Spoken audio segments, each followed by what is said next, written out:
ഏറ്റവും കൂടുതൽ ശ്രദ്ധിക്കേണ്ട ചില കാര്യങ്ങൾ, അതായത് ഒരു റെൻറ്റഡ് അപ്പാർട്ട്മെൻറ്റിൽ നമ്മൾ ടെനൻസി കോൺട്രാക്റ്റ് ഉണ്ടാക്കി അവിടെ നമ്മൾ പുതിയൊരു റെസിഡൻ്റായിട്ട് വരുമ്പോൾ ശ്രദ്ധിക്കേണ്ട ചില കാര്യങ്ങളാണ് നമ്മളിവിടെ സംസാരിക്കുന്നത്. ആദ്യം നമ്മൾ ശ്രദ്ധിക്കേണ്ടത്, നമ്മളൊരു അപ്പാർട്ട്മെൻറ്റ് പോയി കണ്ട് നമുക്ക് ഇഷ്ടപ്പെട്ട് കഴിഞ്ഞാൽ അതിൻ്റെ ഒരു വീഡിയോ എടുത്ത് വയ്ക്കുക.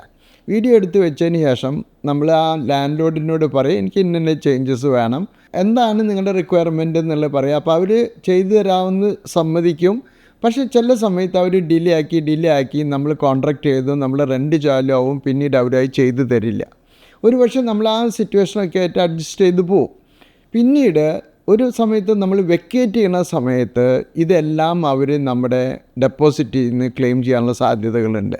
അപ്പോൾ ആ സമയത്ത് വെക്കേറ്റ് ചെയ്യുന്ന സമയത്ത് നമുക്കിതൊരു പ്രൂഫായിട്ട് എടുക്കാം. അതുപോലെ തന്നെ നമ്മൾ വെക്കേറ്റ് ചെയ്യുന്ന സമയത്ത് ഏറ്റവും ശ്രദ്ധിക്കേണ്ട കാര്യം, നമ്മുടെ ഒരു ക്ലിയറൻസ് ലെറ്റർ ലാൻഡ് ലോർഡിൻ്റെ കയ്യിൽ നിന്ന് വാങ്ങണം. ഇല്ലാത്ത പക്ഷം നമ്മൾ ഒരുപാട് നാളുകൾക്ക് ശേഷം ഒരു പക്ഷേ 3 വർഷമോ 4 വർഷമോ 5 വർഷം വരെ കഴിഞ്ഞ് ലാൻഡ് ലോർഡ് ഒരു പക്ഷേ നമ്മുടെ പേരിൽ ഒരു കേസ് ഓപ്പൺ ചെയ്യാനുള്ള സാധ്യതകളുണ്ട്.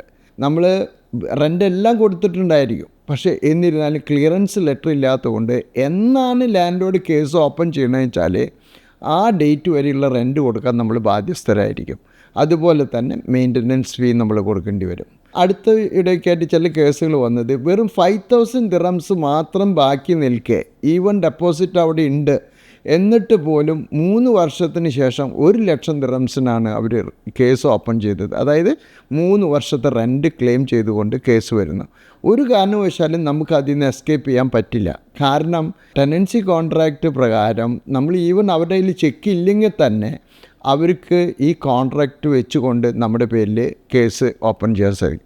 ഇതുകൊണ്ട് നമ്മൾ എപ്പോഴും ശ്രദ്ധിക്കേണ്ട കാര്യം, നമ്മൾ ഒരു ചെക്കും തന്നെ റിട്ടേൺ ആവാനുള്ള ചാൻസസ് കൊടുക്കരുത്. കാരണം വെച്ചാൽ റെൻറ്റ് ചെക്ക് നമുക്ക് ഒരു 4 ചെക്ക് അല്ലെങ്കിൽ 6 ചെക്കിലാണ് ഒരു വർഷത്തെ ടെനൻസി കോൺട്രാക്റ്റ് കൊടുത്തിട്ടുണ്ടെങ്കിൽ അതിൽ ഒരു ചെക്ക് റിട്ടേൺ ആയാൽ പോലും അവർക്ക് നമുക്കെതിരെ കേസ് ഓപ്പൺ ചെയ്യാനും നമ്മളെ വെക്കേറ്റ് ചെയ്യിപ്പിക്കാനും സാധിക്കും. പ്രത്യേകിച്ച് ഇപ്പോൾ റെൻറ്റ് കൂടിക്കൊണ്ടിരിക്കുന്ന സമയമായതുകൊണ്ട് അനേകം സ്ഥാപനങ്ങൾക്കും വീടുകൾക്കും പറ്റുന്ന ഒരു കേസാണ് ഇപ്പോൾ ഇങ്ങനെ വരുന്നത്. അതായത് അവർക്ക് എങ്ങനെയെങ്കിലും നമ്മൾ ഒഴിവാക്കണം. അതുകൊണ്ട് ഒരു പക്ഷേ അവർ നമ്മളോട് പറയും, നിങ്ങൾക്ക് കുഴപ്പമില്ല, ഞങ്ങൾ റിന്യൂ ചെയ്ത് തരാമെന്നെല്ലാം പറഞ്ഞുകൊണ്ട് ഡിലേ ചെയ്ത് ഒരു 15 ഡേയ്സിന് ശേഷം അവർ നമ്മുടെ പേരിൽ കേസ് ഓപ്പൺ ചെയ്യും, വെക്കേറ്റ് ചെയ്യാൻ പറയും.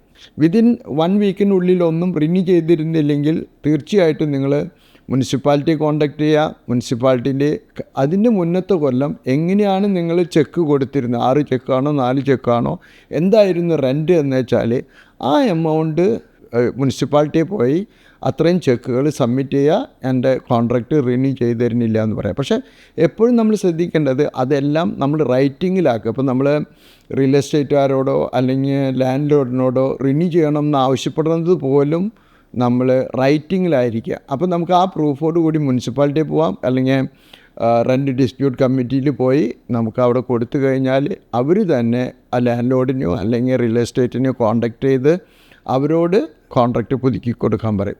അപ്പോൾ വളരെ കെയർഫുള്ളായിട്ട് നമ്മൾ ചെയ്യേണ്ട ഏറ്റവും ഇമ്പോർട്ടൻ്റ് ടൈമിന് റിന്യൂ ചെയ്യുക. അതുമാതിരി തന്നെ ചെക്ക് ബൗൺസ് ചെയ്യാതിരിക്കുക. എന്തെങ്കിലും റീസൺ അതിന് വരികയാണെങ്കിൽ ഉടൻ തന്നെ മുനിസിപ്പാലിറ്റിയെ കോൺടാക്റ്റ് ചെയ്ത് അല്ലെങ്കിൽ റെൻറ്റ് കമ്മിറ്റിനെ കോൺടാക്റ്റ് ചെയ്തുകൊണ്ട് അതിനൊരു പരിഹാരം കണ്ടെത്തണം. ഒരിക്കലും വെയിറ്റ് ചെയ്ത് നിൽക്കരുത്.